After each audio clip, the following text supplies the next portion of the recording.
तो ये कल देश के बेहतरीन नागरिक बन सकते हैं। अभी इन बच्चों का एक बढ़ने वाला ग्रोइंग स्टेज है। हम जिस तरह इनको ढालेंगे ये उसी तरह ढलेंगे। जिस तरह से एक पौधा नन्हा और कोमल होता है और उसकी देखभाल करने के बाद ही वो परवान चढ़ता है और उसके बाद ही एक मजबूत पेड़ बनता है, ये बात इन बच्चों पर भी लागू होती है। जिस तरह हमें जीने के लिए हवा पानी की ज़रूरत होती है, उसी तरह आगे ज़िंदगी जीने के लिए एजुकेशन भी बहुत ज़रूरी है।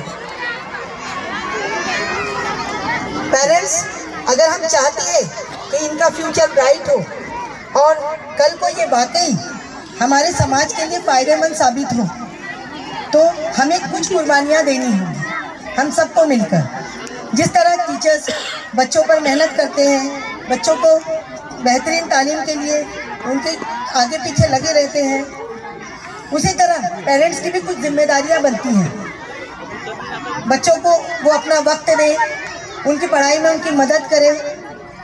इस तरह से अगर हम पेरेंट्स सेक्रीफाइसेस करके इस तरह से अगर हम सारे पेरेंट्स आज सेक्रीफाइसेस करते हैं, तो कल को ये बच्चे माँ बाप के सेक्रीफाइसेस को याद रखकर उनको एक सिले के तौर पर एक अच्छा इंसान बनकर दिखाएंगे।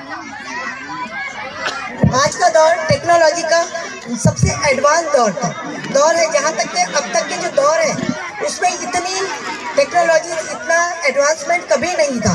लेकिन आज के दौर में बच्चा जो आगे है वही आगे है और जो पीछे रह गया वो पीछे रह गया।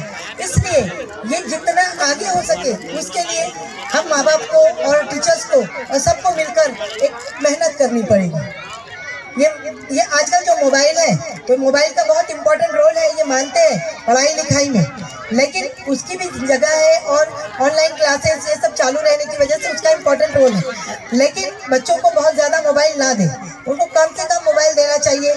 और मोबाइल कैसा है कि अगर एक बार लेकर बैठ गए तो कितना वक्त पास हो गया ये पता नहीं चलता है।